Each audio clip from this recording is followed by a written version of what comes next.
ចូលយើងធ្វើមនុស្សដូចជារូបយើងឲ្យមានភាពដូចយើង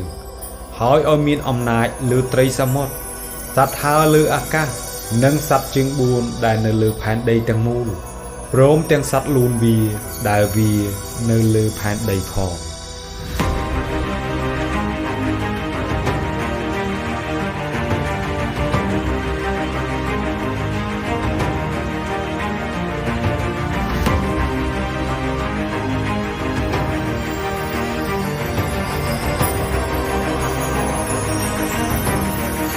ចូលមានជីវិតឡើង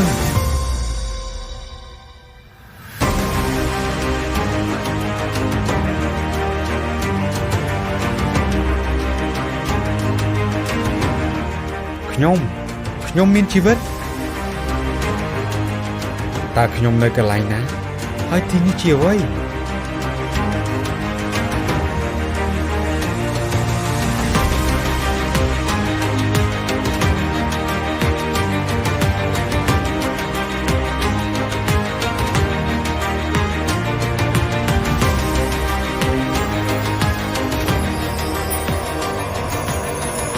អដាម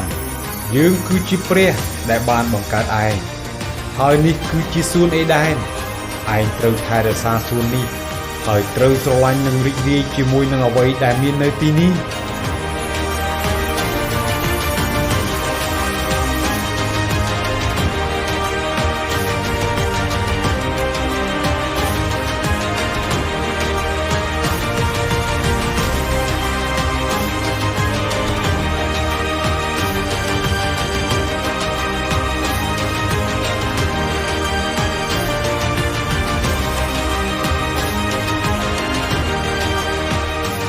ទីនេះមានសត្វនិងរុក្ខជាតិច្រើនណាស់